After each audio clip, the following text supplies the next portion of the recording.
बढ़ने वाली है मनीष कश्यप की मुश्किलें।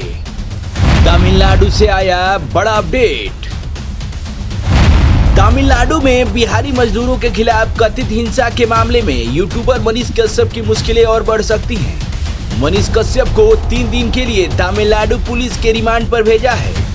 अब माना जा रहा है कि जांच के सिलसिले में तमिलनाडु पुलिस मनीष कश्यप को बिहार लेकर आ सकती है ताकि सबूतों की पुष्टि हो सके। तमिलनाडु पुलिस भी बिहार पुलिस की मदद से यहां आकर जांच कर सकती है। बिहार पुलिस ने मनीष कश्यप के सहयोगियों के खिलाफ कार्रवाई तेज कर दी है। जो आरोपी फरार हैं, उनकी धरपकड़ की कोशिशें तेज कर दी गई हैं। तमिलनाडु पुलिस ने मनीष कश्यप के खिलाफ फर्जी वीडियो के मामले में 13 मुकदमे दर्ज किए हैं, जिनमें से 6 में मनीष कश्यप को आरोपी बनाया गया है।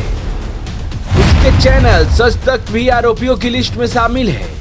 गुरुवार को तमिलनाडु की मदुरई कोर्ट ने मनीष कश्यप के मामले की सुनवाई करते हुए उसे 3 दिन की पुलिस रिमांड पर भेज दिया है। अब तमिलनाडु पुलिस मनीष कश्यप से पूछताछ करेगी और उसे लेकर जांच के लिए बिहार भी आ सकती है।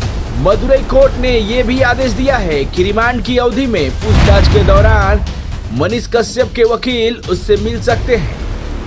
तमिलनाडु की कृष्णगिरी जिले में ही मनीष कश्यप के खिलाफ 3 मुकदमे दर्ज हैं।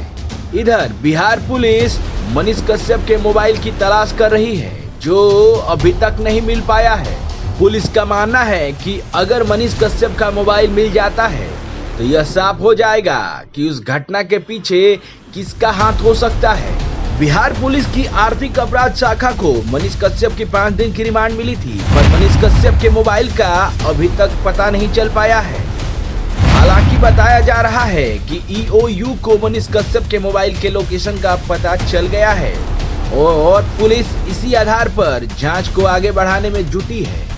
तो कह सकते हैं कि मनीष कश्यप की मुश्किलें और बढ़ने वाली हैं। आरएल म्यूजिक के लिए ब्यूरो रिपोर्ट।